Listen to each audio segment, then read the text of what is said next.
Hello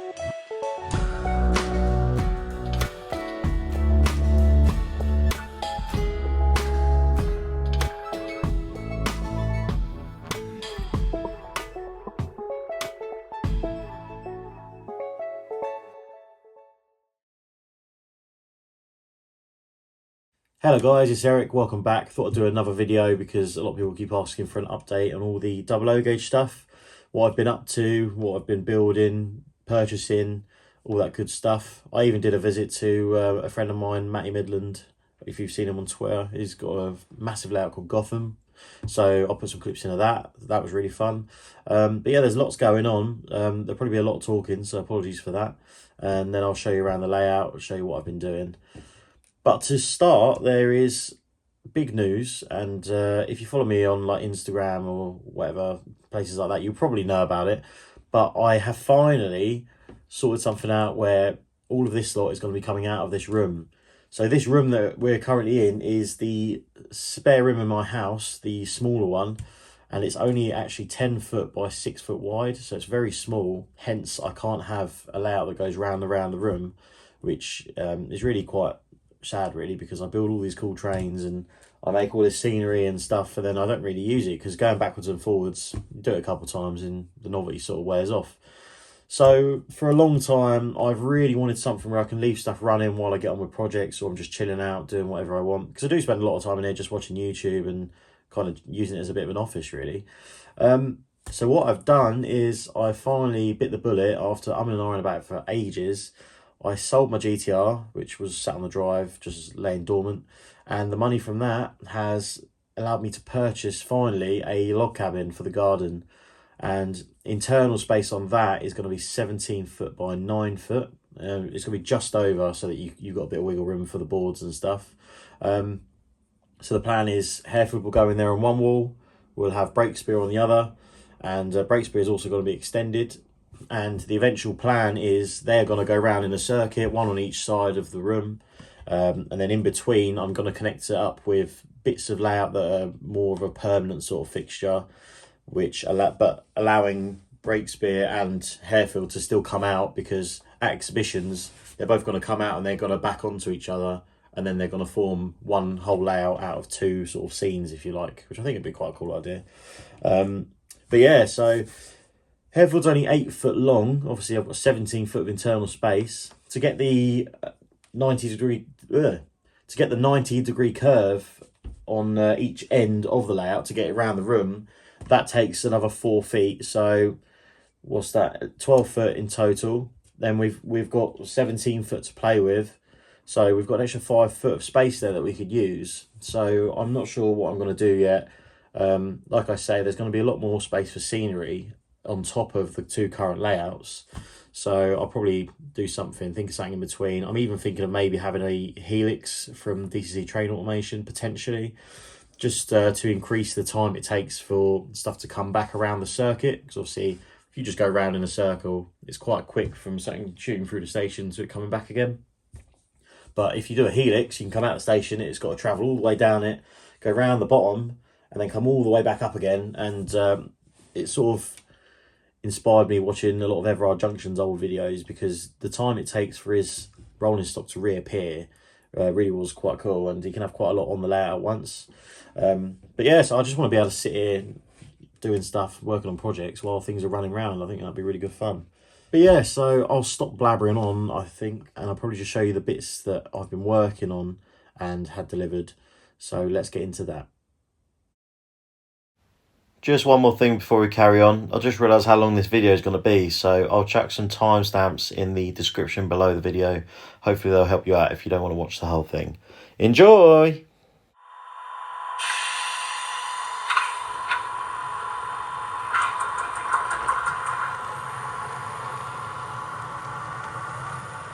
So to kick things off then, you'll notice I've got 5 London Underground models out here.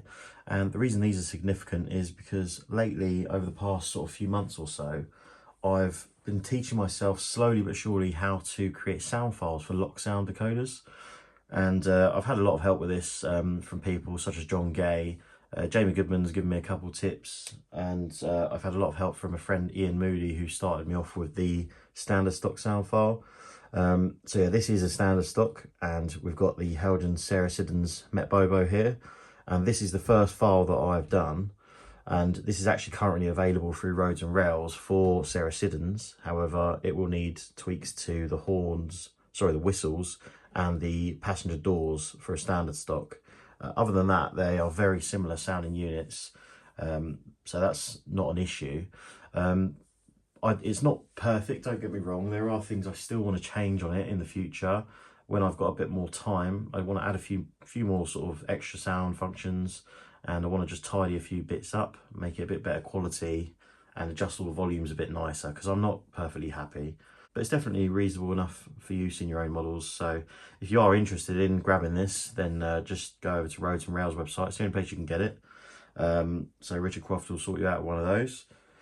And in the centre there, we've got an Island Line 483, which is better known as 1938 stock. You might know that Bachmann bought out EFE quite some time ago, and they are shortly releasing a motorised version of this. So what I've got in front of me here, along with the 62 stock on the left, is the original EFE models, which I've motorised myself and then fitted sound and lights into. Don't ask me how long it took, because it's just ridiculous. Hence, not many people seem to do it. Well, certainly not to this sort of level anyway. But yeah, so there's a sound file in progress for this as well. I've still got to sort out a few of the drive sounds, but a lot of the auxiliaries are done, and it's sort of 90% there. I need to, as I say, tweak a few bits, and then that'll be good to go. Trying to get that done for when the 1938 stock ready to run model comes out, which should be any day. I believe, well, to be fair, I believe it's going to be mid-January now, because they missed the last shipment, I think, when the Deluxe 47s turned up. I expected it to be with them when it wasn't, so who knows. It's opening a can of worms, asking how long it's going to take. The unit on the far left that you can see here is a A60 stock from the Metropolitan line, which is built out of a Randy Models resin kit. That's actually my favourite stock on the UK rail network, I would say. I grew up using them as a kid, so it's really nice to get going with this model. The kit is mostly complete. I've still got to finish a few bits off and really sort of get it up and going. But next to that is a 1962 tube stock from the Central line. And these two are very, very similar sounding. They've got a lot of the same sounds, same brake sounds, all that sort of stuff, as they do in real life. There's a few tweaks I've got to make. Again, whistles are different. There's two compressor types for the A60, whereas I believe there's only one for the 1962. And then the door sounds, there's a slight difference there, and a few little bits to add on. But that's, again, in progress, and probably, if anything, it's more further along than the 1938 stock, because I spent so much time on it. And that should be ready to go at some point soon. But obviously, this needs to be my focus now, because this is coming out shortly. And I know people are going to want a sound file of it. So I suppose the best thing to do is give you a sample of each. So I'll start off with the standard stock, which you've probably heard before, as Road and Rails have done a video on it, and I've done a few videos.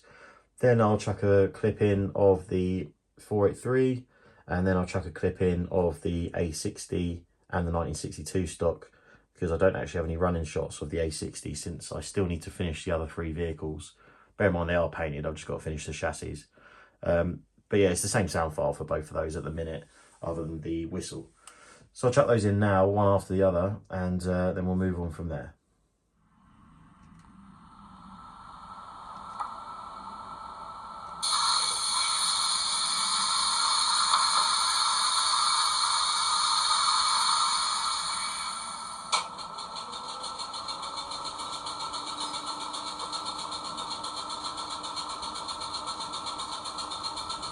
Mind the gap.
hopefully you enjoyed that little snippet of what I've been working on lately with the sound files.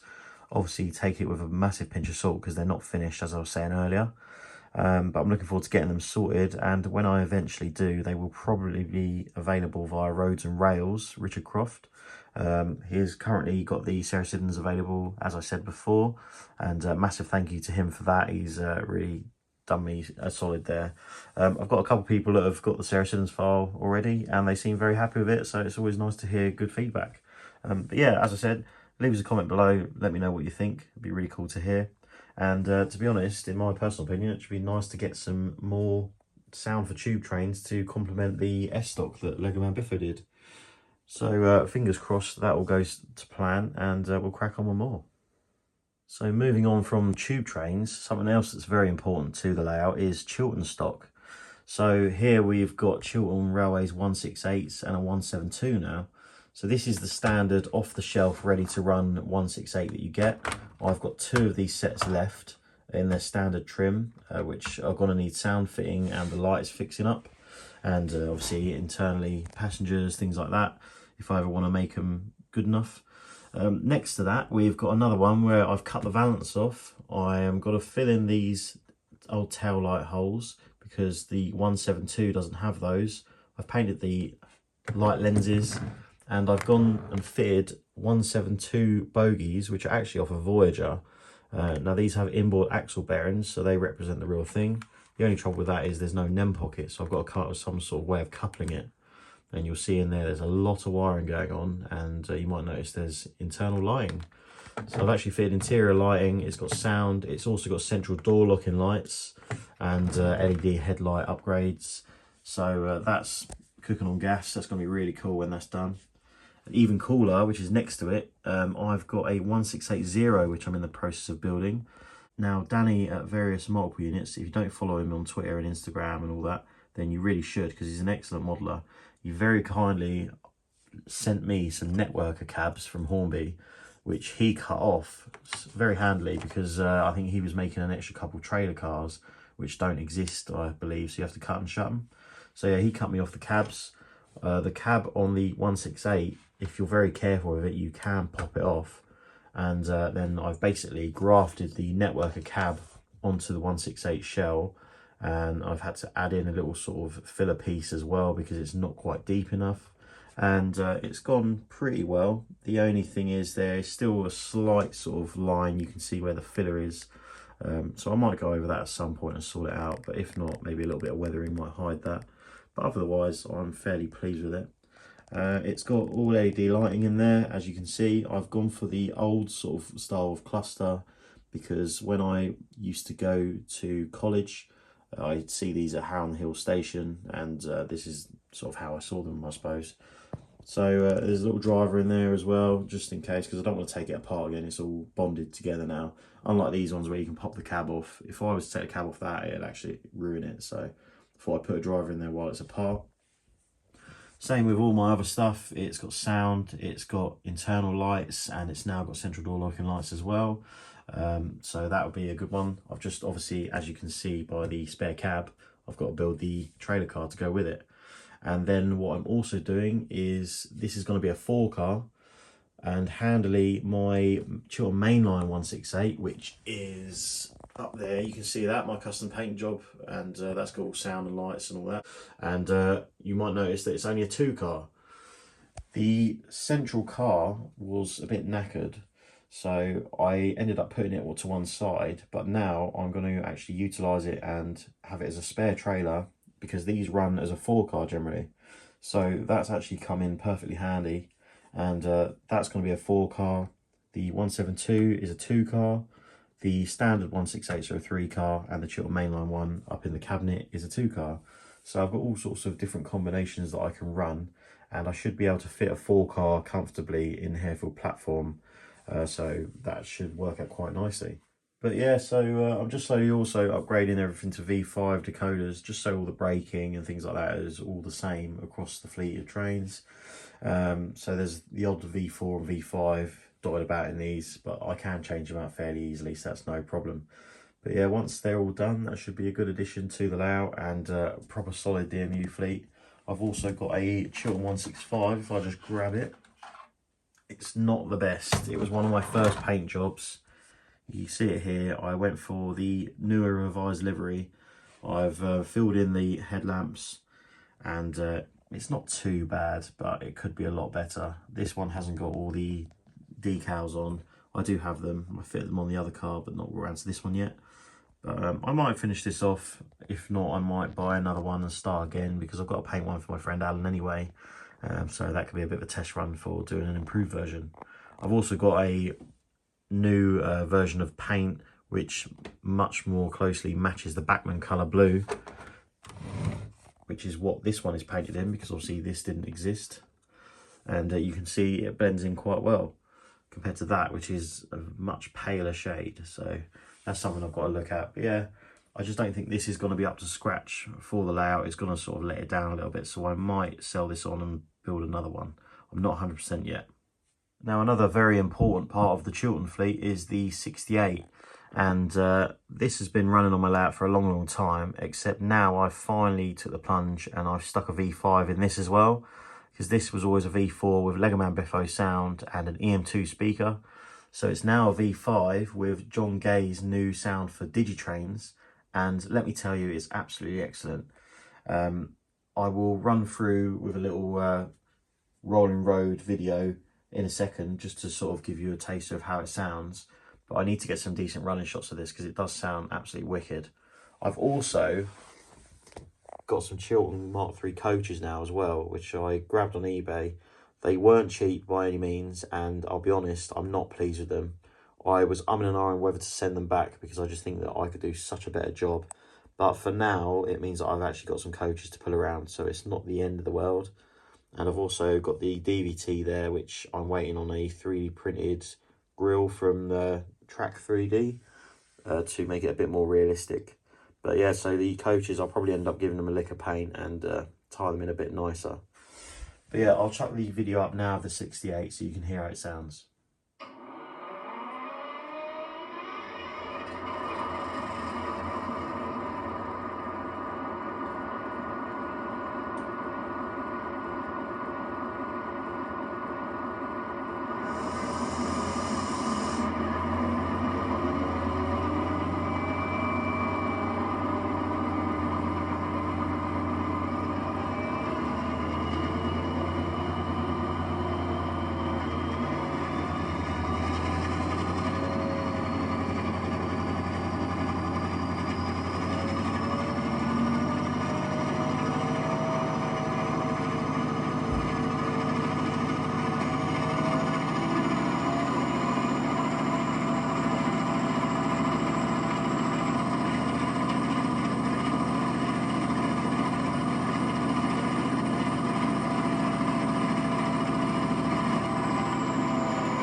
So I received this little package from Vectis 3D Models by Matt Wicks.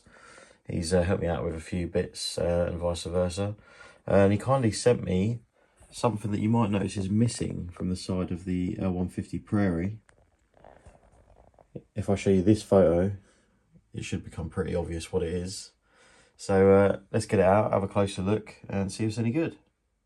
So obviously it's tiny, so it might be a little bit hard to see, but that is a Westinghouse pump for the side of the Prairie. So you can see it on the side here, and on the model itself it's not present. The model is a little bit inaccurate actually, in the fact that it doesn't have the Westinghouse pump, and also it's got these lining bands on the cylinder covers which shouldn't be there either. So there's a few little things to do.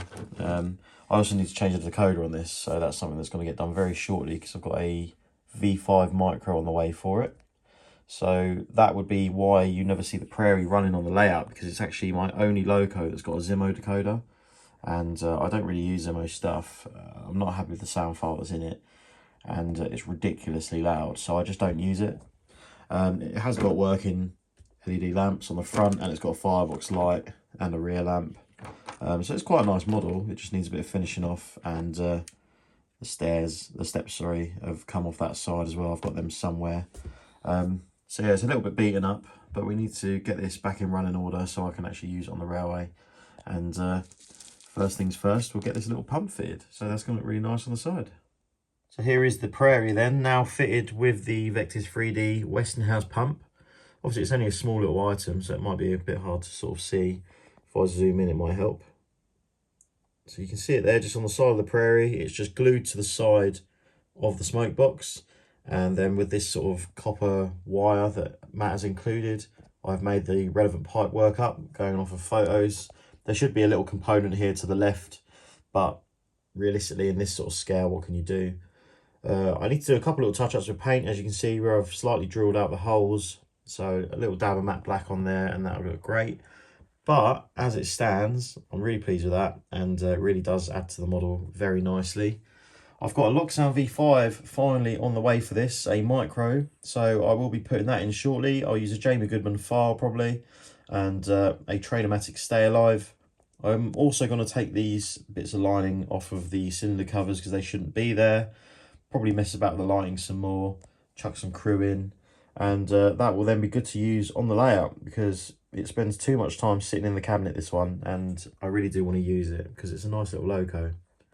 I've also got the London Underground 150 headboards drawn up from Timbersurf. He kindly did them for me a long time ago. So I'm going to try and print those out so that I can put it on the smoke box.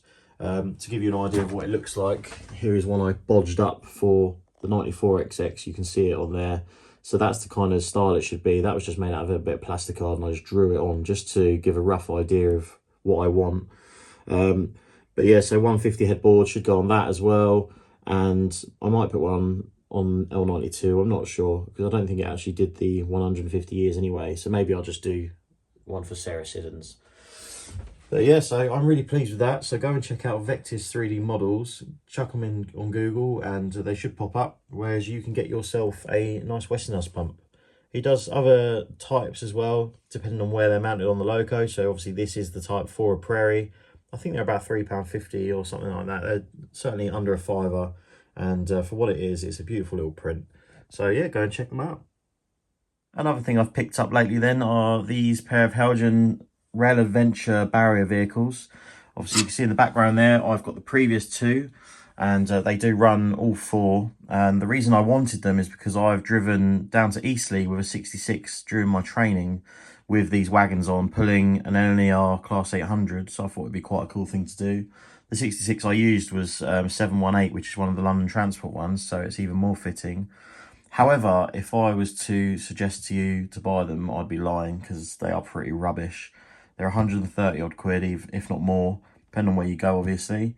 And they're very cheap and plasticky feeling. They don't have your special carpet railway sprung buffers, so that'll annoy certain people. Doesn't really bother me, but and the bearings and naff, they just run really bad. I mean, they look cool, but you just look at the detail. Wow, so much in there. It's packed in. The only nice thing is that you've got these that pivot, and the ballast load, which is, if I remember, a massive slab of concrete on each sort of partition. That is a separate item, so you can take that out, though why they bothered doing that I don't know. But these are all very flimsy and brittle. You can see I've already broke two off, that one and bent one over there. However, I do have them, so I'll glue them back on. But yeah, I mean, I'll have a small train out of the four that I can use. I might try and modify them with some brass top hat bearings, because currently they don't have any bearings. It's just pinpoint axles in the bogie frame. But we'll see how we get on. Another thing to touch on is we've got the 180 project sat here. Obviously it's painted, as you can see. It's nearly completed, other than a couple little things. I've even put windscreens in this one, which may not be the best job in the world, but they look all right. The only thing is, no one out there seems willing to do transfers for it, so I'm a bit knackered. So what I'm going to have to do is, the only option that I found is Electra Rail Graphics. So Adam said he's happy to help me out. The only problem is I'll have to send him the power car, the driving car and the trailer. and then he'll have to go from there to sort of match up all the windows, all that sort of stuff. But what I'll probably do is I'll just get him to do the blue section, and then I'll cut out where the yellow is, and I'll cut the windows out myself, and the doors will just be normal paint. I think that'll look better that way, rather than trying to do all the detail and stuff on the vinyl, because it will be vinyl rather than a transfer. Another thing I'm thinking to do with it is I might do the first 2 carriages up to represent the ones that were revealed at the Ollie Common Open Day. Obviously, I was there working there at the time, so as I seem to bang on about lately. So it's a bit of a sentimental thing, really. So we might have the first 2 coaches in Great Western Green with all the vinyl down the side, which I thought was a really cool design. It's just a shame they didn't do the 5 cars. The only other thing is I would have to cut the coupling off the front and stick the coupling door on there on one end. But I'm not 100% sure. It's either that or I buy 2 spare body shells and then I can chop and change, which is another option that I'm sort of looking at.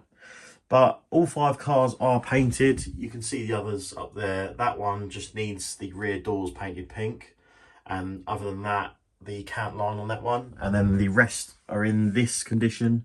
So it's only the 5th car to finish off.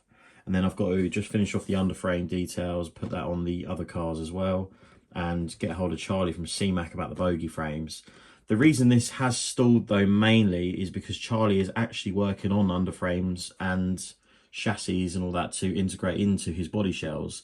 So I'm sort of waiting to see what happens with that. Obviously this is all on a Voyager chassis, so I can put a decoder in and this will run quite happily. I've also disabled the tilt by cutting some little pieces off. But I'm just sort of waiting and seeing, because I think it would be nice to have the proper chassis, proper bogie frames, all that. And obviously it looks strange without the branding. So that will come soon. Obviously, as the meme suggests, at the minute it's not going anywhere.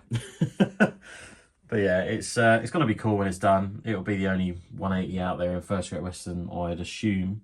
And it'll be something that'll be nice to have in the collection, as I worked on them pretty much day in, day out. You might remember also I've got the London Overground 378 that I started work on. The other cars are up there, not finished, as you can see.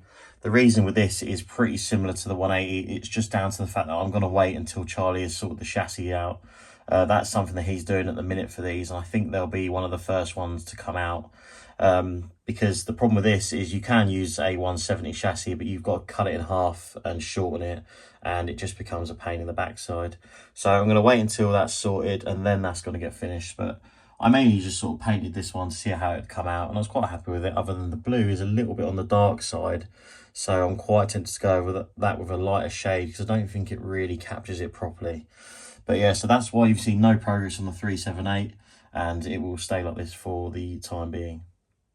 Now, to finish off the sort of projects, this is probably the most important one that I need to get sorted for the layout. This is a Radley Models London Underground A60 stock from the Metropolitan line. And you can see I've painted all 4 cars now. I've got to finish off by putting the transfers on, the roundels, and then another coat of lacquer over this driving car and this trailer. These 2 have got a coat of satin lacquer on them. You can tell by the difference in the shades on the front end. This one is a bit sort of lighter and more flat compared to this, which is quite vibrant. This is sort of more how I think it should look. They were quite faded by the end of their time, so it's a bit more realistic. It could do a bit of weathering as well. But yeah, this one is motorized with a chassis from a Santa Fe American HO scale loco. The reason for that is, being HO, the bogies were the exact same length as what I need on here. And I took the motor out of it, made some custom drive shafts. If I just pop that up, try not to disturb the decoder too much. You can see there, I've sunk the motor down as far as I could, and I've made some sort of cradles or towers, whatever you want to call it, for the bogies to sit in. And that is my powered chassis. You can get away with using a sort of powered bogie for these like you would with the kit stuff, but they're just not very good. And with these having white metal chassis, they're quite heavy. So I figured I will sacrifice the interior of just the one car and go for reliability, because there's nothing worse than having something that doesn't run properly, like we find out with the EFE stuff. And yeah, I just need to finish it off. This one and this one, I've got the chassis modified to fit the body shells, because the chassis, as they come, are a bit too wide. This one needs the chassis trimming down a little bit, and obviously painting, because it's still just plain white metal. and then this one I've got to make the chassis up for. Then that just leaves me to through wire it all with lights and finish off the sound project that's in this one, which you would have heard earlier, and just get it finished really. Find a better way of coupling it as well, because the couplings sit way too far apart. But yeah, that's something that really needs concentrating on now.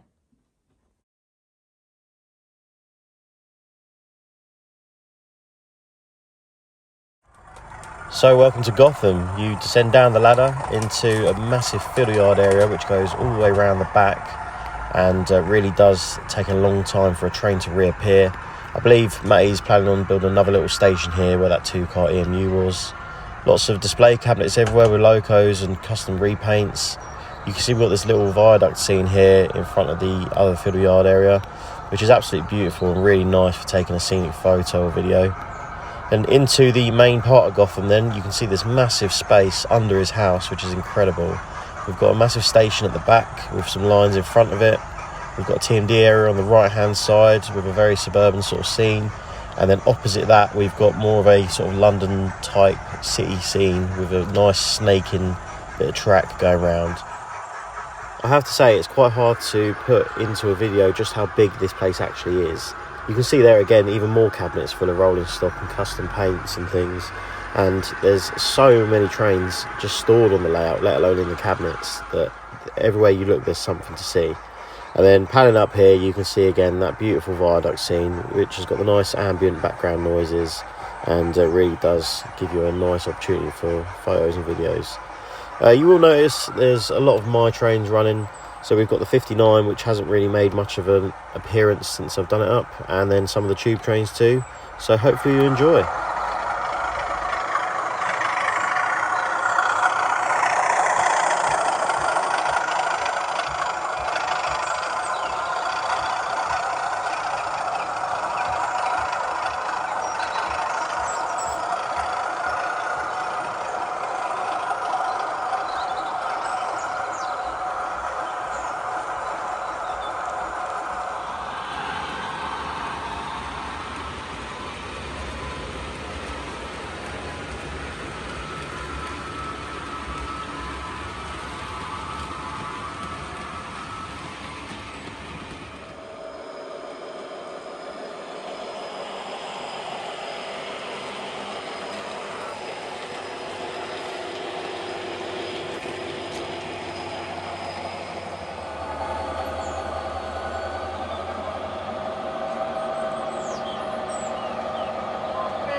Well, I hope you all enjoyed those running shots of Gotham, and I'd just like to say a massive, massive thank you to Matty Dawson for letting me come over and enjoy his railway with him.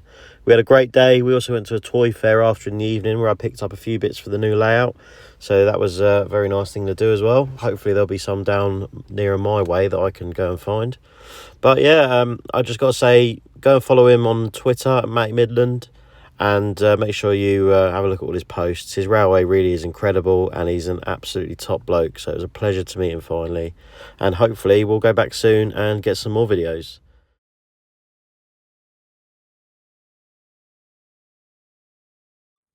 Moving on to the actual layouts themselves then. So here is Breakspear. You can see it's moved on a long way to how it was before. Yes, I've changed the name twice now, so it might become a bit confusing, but this is now the final name. I have fully decided that. And I've even got the signage made up by Matt, I think it's mattsmodelrailways on Instagram, and he's done a great job. He's done them all on Illustrator. I need to get some better quality signs printed out, because on the route map it's actually got Harefield, Denham and Breakspear on there, as if the line had been built. Obviously Breakspear is a bit of a fictional sort of thing, whereas Harefield Road would have actually been built if the line had gone ahead. The idea of Breakspear is just a little branch line coming off of Harefield, hence the bay platform now makes sense. So the train will come, it can come in from London direction into the bay, and it can reverse up to Breakspear just as a shuttle system. And that would go up towards sort of Rosier area. If you're from around that way, you would know where I mean. But yeah, it's really coming on, and obviously we've got the Norfolk Hills station building that you saw before from Martin and Claire. If you follow claireschristmastrains on Instagram, you'd see them on there. And to add to that now, I've had this incredible building done, which is a copy of a building in Norfolk Hills High Street. Other than it's got a little twist on it. The windows are a little bit different on the front. It's got a few more than the real thing, so that you can really see in. And the shops are my own choice. So we've gone for a Nando's because I seem to be constantly stuck in Nando's. I absolutely love it. We've got Drape's Bakes. My missus' name is Draper. So Drape's Bakes, she loves a bakery, so I thought I'd do that for her, a little sort of nod. And then we've got a little AGR model railway store. Obviously, as you all know, Anthony does a lot for me to help me with all this sort of stuff. So I thought it'd be a nice little sort of nod to him. And then we've got Richardson Cycles on the end. I said to Martin, you can come up with something of your own sort of choice if you want. And that's what he gave me. So that really does fit in nicely. And in keeping with the station, it all comes apart, so you can take the roof off. The second floor comes out. I don't want to take it all out because it's a nightmare. But the idea is this centerpiece slides out. You can then access all of the shops, and then the centerpiece will have the roof for the shops as well as the floor for the first floor. And then it's got the floor for the second floor as well. So you can populate it all, and it'll all slide straight back in the middle. Also, because this layout is now being extended by another 5 feet, I've got another baseboard. If I just move this sort of stuff out of the way, you'll see here there's another piece of the building. Again, the roof comes off, and the idea here is the next baseboard will go on the end, and this one will sit on here, and the building then goes across the baseboard join and it goes around the corner. So I need to obviously alter the pavement there to represent a corner piece, but then the road's going to carry on down that direction, and we've got a nice big building there. And I'm really pleased. I think that's going to really set it off. It's also a really good scenic break, to be honest. And when it's all together, if I just try and put that there so the roof's on there and try and sort of hold it up, you get an idea. It does all slot together really nice to the point where you can't really see the seams. I need 2 hands. You sort of get the idea there. He's made it so it all fits together really nice, goes around the curve, and then the roof slopes down at the back. And then if I just take this away again, without breaking it, hopefully. Then around this side, you've got the entrance to the flats, up the set of stairs, and obviously more windows so we can populate it. I'm going to put a couple of naughty figures in somewhere as well.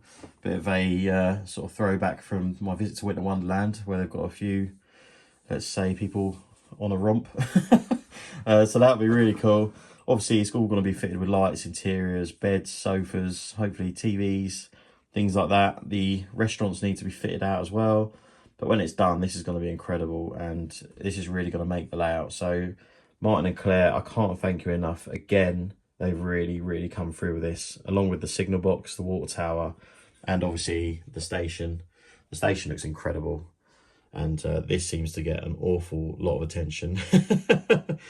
But yeah, that is probably the thing I'm most proud of at the minute and really happy with. On the station itself, obviously you'll notice we are now lit up. We've got these really nice hanging lights, which are actually from Layouts for You. So I looked at a photo of Shoreditch Station on the East London line before it closed, which is what this takes a lot of inspiration from. If you go and Google it, you'll sort of see what I mean with the little canopy, the lighting, all that sort of stuff. The little box there for someone to sit in. And it really brings it to life, having the lights. Under the canopy, I've just put an LED strip because you're never really going to see it. All that I need to do is I need some columns for the canopy so that it doesn't just look like it's floating. That's something I've got to look at. But once that's done, that'll be cool. And you'll see obviously the fourth rail is in on the far track, on the platform track. On this siding next to it, I might just leave it plain, to be honest, because the whole of Harefield is going to be 4-rail when I eventually get around to sorting it out. I've been saying that for probably about a year now. So it'd be nice to just have a bit of plain line, really, for just storing some wagons on, maybe a Chiltern unit, something like that, because there's no reason Chiltern couldn't come up here on the branch, because they do fit in the head shunt, or the bay platform, whatever you want to call it. But yeah, we'll see what happens. Again, I need to fit lighting in the station building. Not got around to that yet. I've just had too much on. And you'll see the street scene. I've now got these 1930s semi-detached houses, which are the new Bachmann release. They're low relief. And obviously we've got a little sort of street there. I've got the tarmac textured paint that I use with the paving. Obviously I need to use a lot of filler. I need to also sand down the textured paint, as I've done on the main area. If you look here, it's a lot more realistic where I've sanded it down. I went over it with a Scotch-Brite actually, just to take the sort of roughness off. And you can sort of see the difference there where they change over. But yeah, a lot to finish. Obviously, again, lights, all that sort of stuff, populate it. I also need to change the back scene for just a plain sky. I do have that in stock, so I'll get that sorted soon. But this is going to really sort of bring it to life, I think. So I'm quite pleased with it. So I suppose that's it for Breakspear, really, until I start doing some more stuff and get the new baseboard built. So we'll move on from there to Harefield and then the new layout. Now, over on Harefield, there's not actually much to report, so we might as well get it out of the way quickly. You'll notice that I have got the signals now working, these two. They are on a DigiKeys DK5033, sorry. That's the new digital switch decoder. I've got, obviously, the 2-aspect lights with the route indicators as well. The reason it's only got 3 lights on the route indicator is because that's London Underground standard. Hence, it's a little bit different to a network rail sort of signal. Over this side is where the changes have happened. The footbridge has gone back to its original specification of being around the same way. And that is now the scenic brake, as you can see. And I think that really sort of ties in a lot better with the scene. And obviously I've got some fencing sort of cornering it off, if you like. And that'll look really good where the layout will carry on through. I might, again, extend the layout a little bit more, potentially at some point, but we'll see. You can see also I've got the little bike rack there, and the station building, I'm just playing about with ideas, hence it says Northwood Hills. But I've used the building that was on the platform for the station building now, cut the doors out, things like that, to put barriers in. I'm just sort of playing with the idea and seeing what I think, because I might get another one. I just picked this up cheap from AGR, so I thought I'd try it in place, but I'm not really pleased with it, so I might get rid of that for another of these. But for Harefield, that's pretty much it, other than a bit of signage. Again, you can see there behind the seats, and we've got some more roundels on the side of the buildings, and that really concludes all the progress there. Oh, one other thing, I had an old Gauge Master back scene, which I've cut some trees and stuff out of and stuck them on the background because I wasn't happy with this bit of the back scene. And I really think that looks a lot better than it did. I've also done it on that side, but it's a bit more subtle, you can't really see it. But I think that's a lot better than it was, so fingers crossed you all agree. Well, moving on from Harefield and Breakspear then, you can see here is the new layout, and I'm not sure what I'm going to call it. Probably something to do with the Chilterns. Might even nick the old name for Breakspear, Chiltern Hills Depot, something like that maybe. It's basically a 7-foot scenic area with a 1.5-foot little fiddle yard on the end.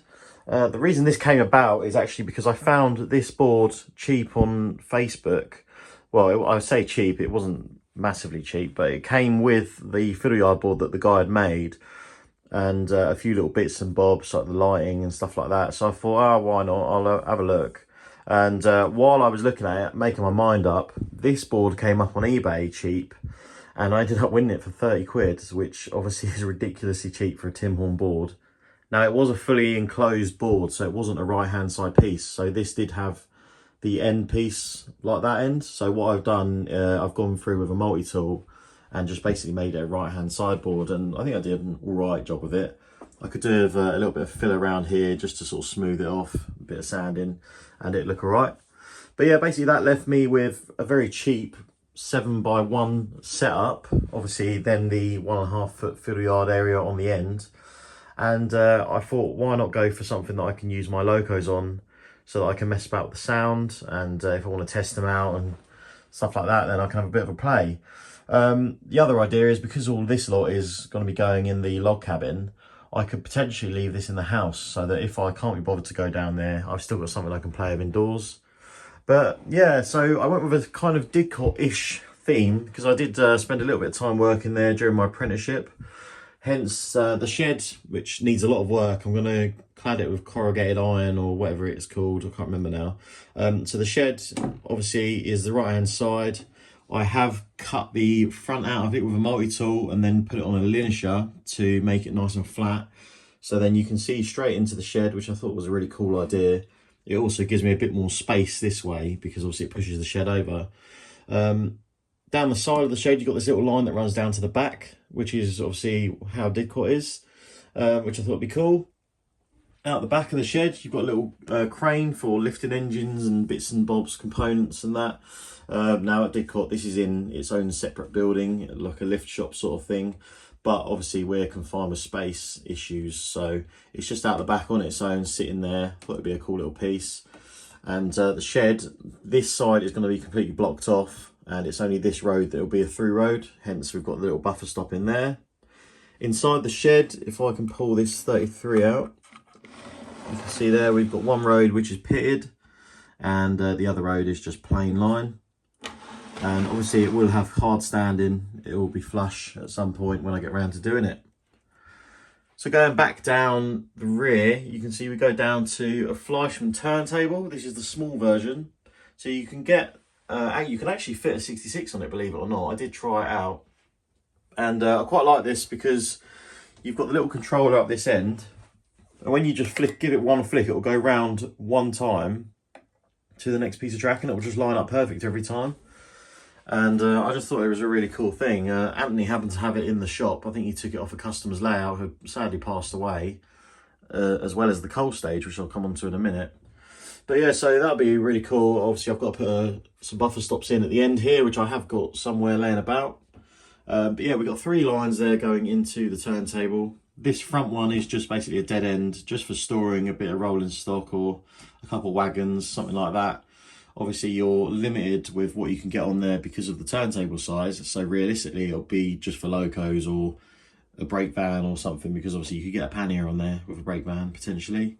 So that's all you really use it for, but it's just for parking something out of the way, just so you can see it or have a play about really. You can see obviously the line coming down the back of the shed there. It comes across and you can go straight on to the coal stage where you can pick up coal for your steamer, or you can come across down here, and it basically forms sort of a loop. So if you wanted to, you could run round a train. You could bring some coal wagons in here, run round them and then push them back out or something like that. It just gives you a bit more that you can do really. Obviously it gives you a bit more flexibility of what you've got round here as well under the crane, because if you've got something in the loco shed, then obviously you can't run through under the crane, so you can run around this way.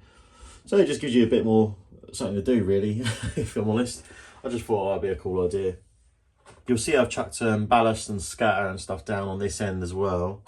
I've not done the whole lot because obviously, as I said, I'm gonna have hard standing down everywhere, and I've not started this end either. The reason I've not started this end is because I've got another piece of track to put in. So you'll see we've got the incline there for the coal stage.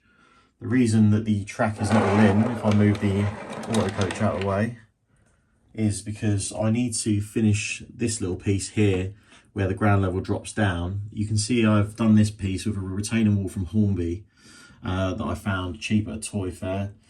It's actually really nice, to be honest, and it goes with the coal stage quite well. You see it there, it's a Hornby Scaledale one. And then, yeah, the ground level just drops away then from there, and I need to carry it on. And then I'll come in, I'll fit that piece of track, and that'll come up through the coal stage, and it will just go to a set of buffers just up the end here somewhere, just so that you can get sort of a wagon or two out, so that you're not limited with just the back wagon all the time. The coal stage, as I mentioned earlier though, is off of a customer's layout from Anthony, who sadly passed away. Same with the turntable. I was kind of in the right place at the right time really with this, because I did say to him, I fancy a coal stage, but I'm not sure what will fit. And then he said, well, go and have a look upstairs, because you won't believe what I've got sat there. And it happens to be a low relief coal stage. It might not be the perfect sort of design that I wanted. I would quite like a bit more of a Great Western kind of theme one, but it will do the job. I mean, it is a bit of just a freelance sort of layout, so I'm not overly fussed. But yeah, you can see there the incline is going to be fairly steep, but it shouldn't be an issue for a small loco with a couple wagons on the end. And that should be pretty cool. Again, it just gives you stuff to do really. So you've got a reason to come here. I'm going to have a water crane out the front next to this small pit. Obviously that's going to be for dropping coal, dropping ash pans, whatever. So I'll have to fill that up with some certain stuff. But yeah, a small water crane here for filling your loco up. Obviously the top of the coal stage has got a small water tower on it, water tank, sorry. Don't know if to change that or not for a bigger one. I'm not sure yet, I might do. But yes, the idea is you bring your loco in, you can go in for maintenance, you can get water, you can go and get coal down the bottom of the coal stage here, you can fill the coal stage, you can go and turn your loco round, you can park it up here. So there's a load of things you can do. Scenic brake wise, I found these Hornby tunnel entrances at AGR and the side pieces. The tunnel itself is a double track portal. My thinking was it would look a bit sort of more in keeping with having the point work there. It gives it a bit more space.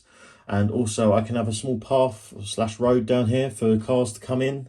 And then they can just sort of park here, a bit of a little car park, sort of half relief or whatever. Now you'll see obviously I need to fill this in. This is a piece I just made for the side just to make it all blend in. And the side pieces stay on the layout, but the bridge itself, you can take it out. If you see, it will slide up and out. I'll just leave it in there for now, but it does come out because obviously I need to get underneath it and work on this. I've got to line it out so it's not just hollow inside, and I've also got to finish off the bits going into the back scene. Talking of which, the back scene is just Gauge Master Sky back scene. I thought just keep it simple. Sadly, I did manage to spill a tiny bit of glue on here and it's gone all shiny and horrible, so I need to look at a way of sorting that. But as for the rest of it, it just gives you something to sort of blend the background in a little bit. I think it looks better than having no back scene at all. It's a bit of a bugbear of mine. I've got this little low relief building at the end, which is a scale model scenery item I've had kicking about for ages. Don't know if I'll actually leave it there, but at the minute it just covers up the back scene joint that's not very nice in this end. So I'm definitely going to have something there. I'm just not sure if it'll be that or not. But it may be. I might keep it. I don't know. But yeah, wiring wise and all that, it's very simple. It's just basic DCC. There's no feedback modules or anything, not like Harefield where it's got all block detection and stuff. This is just basic as it is. However, I can fit that in at a later date if I want to. I have made provisions for that by having insulated joiners and having all track sections isolated from each other and stuff. So if I did want to ever put block detection in and have it automated, it's very simple to chuck in afterwards. The layout is going to be run, same as Harefield, by DigiKeys DR5000. You can see it's sat there. We've got Cobalt IP point motors, which you can see there and there. And those wires there for the turntable that I've not linked up yet. It's not finished. You can see I've done the same as Harefield with the bus wires, where I've used solid core copper cable. And that just sort of holds in place really nice. It's nice and sturdy, so it doesn't all flop about, not like your normal stuff that people use, which I much prefer. It just keeps stuff neat. You'll see obviously on the dropper wires there are sort of loops. That's just I do that just in case you ever want to come in and change anything, or you break a wire or something like that. Then you haven't got to run a complete new wire. You've got a bit of excess there. That just keeps things a bit sort of safer for future proofing. You can see the turntable sticking out underneath there. Obviously it takes up quite a lot of space, and I have kept the cutout hole just in case I ever take it out. You can see underneath the pits as well. You see where they are, and obviously the wiring for them. And yeah, so this end just another cobalt, and that's basically it. It's, as I said, very simple. I'm going to make it even more simple by the fact that obviously I'm going to get a low connect controller, but I don't want to be controlling the points with it, and it's a bit too small a layout to need a panel really. So what I am going to use is the DCC Concepts cobalt point levers. You can see I've got 4, because obviously we've got 2 points on the 3-way point here. We've got another point here, and then the only other points are the 2 for the crossover, but the 2 for the crossover will work together anyway, because there's no point flipping one without the other. And then obviously up here you've got the turntable, so you don't need a point. So yeah, we've got 5 points, but only 4 switches, levers, whatever you want to call it. And these are really nice actually. I'm mightily impressed by them. I just need to find somewhere to mount them that's a bit more sensible, because originally I did have a cutout in here, and the idea was that the bridge was going to have a cutout in it so that you could get your hand in and operate the levers. But then when it actually came to looking at doing it, it's just too small a gap to get your hand in and mess about with. So I've shelved that idea, and I'm not 100% sure where I'm going to put it. So I might actually just have it here, just on the edge of this board, because this board's always going to be here anyway, so why not? Talking of this little board, which the previous owner made up, you can see handily it's got a couple shelves at the back. The top one I'm just using for my programmer at the minute, which does come in handy. Just gets it out of the way. And obviously the one underneath, this little bit of track bed with a piece of track on, is what the previous guy used to run stuff out onto here with. I've got this little building I got off mattymidland on Twitter. I'm not sure whether I'll use it or not. I was going to. I was actually going to put it here where the skip is, but it just becomes a bit crowded. If I grab it, you can see what I mean. I was going to have it here like this on the edge, but it just sort of gets in the way a bit. It's a bit too small, the space really, for having that. My only other thinking is do a similar thing to what I've done with the engine shed, and chop it down with the multi-tool, put it on a linear, and then I could have it low relief. It give me 2 halves of building them really. I mean, I could even have low relief up in the background here, or I could use it up the end instead of that, but height is obviously an issue. But yeah, I'm not sure really. I need to think about that some more. The ballast I've used is the Legacy ballast from DCC Concepts. Thought I'd try something different, and I went for 2mm N scale ballast. So if I go over here, you can see it. I think it looks alright. I mean, obviously I've mixed a lot of sort of grass and scattering with it, but I think it gives quite a nice effect. I actually quite like it, to be honest. The track itself is all also code 75 bullhead. It's 2 different manufacturers though. We've got normal bullhead like this lot, and then stuff over here is what came with the layout. Oops, I haven't glued that down yet. Yeah, this is what came with the layout. It's a slightly different manufacturer and type, but it'll blend in nicely when it's all weathered down. The points are just standard Pico 75, nothing special. But yeah, that's it really. I suppose I just need to get it all working. I've got to put some powered baseboard dowels in from Concepts. They don't fit straight in the Tim Horn baseboard holes, unfortunately, even though Concepts told me they do. But never mind. I think I've got to go through with a 13mm drill bit, and then that'll sort that. But yeah, so just let me know in the comments below what you think. Like I said, I'd probably call it something like Chilton Hills. I don't know, I don't really want to call it TMD. I'm not really sure. Chilton Shed, maybe? I don't know. I'd like the name to be something different. Everyone's got so-and-so TMD or so-and-so depot. So, I don't know, really. But yeah, I just thought it'd be something different. So, let me know what you think down below, and I'll be interested to hear it. So, if you made it this far through the video, well done. I salute you. Sorry it's been so long. We're probably well over an hour now, and it's a bit ridiculous, but it's been a while since a proper update, so there you go. What can you really do? I suppose now is the time where I just say the usual thank you for watching. Please comment below if you've got any questions or anything like that, any feedback. You can find me on Instagram, Twitter, Facebook and TikTok if you look for Underground Eric, as you'd expect. Sorry there's not really any running shots in this video, it's more of just a general update.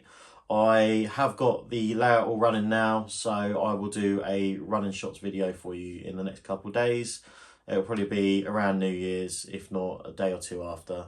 So keep an eye out for that. I'll definitely get that sorted. I'm just finishing off a couple locos that I can get running just for a couple extra bits and bobs. So I'll do just a complete running shots video, no messing around, chatting all the way through it and anything like that. Also, I hope that the timestamps helped. Fingers crossed. It's something I've not put in before, but obviously being such a long video, I thought it might be useful. But yeah, thank you for watching. Thanks for sticking with me in 2021. Hopefully see you all at some shows next year or wherever we might be. And just take care of yourself, and I'll see you soon. Bye.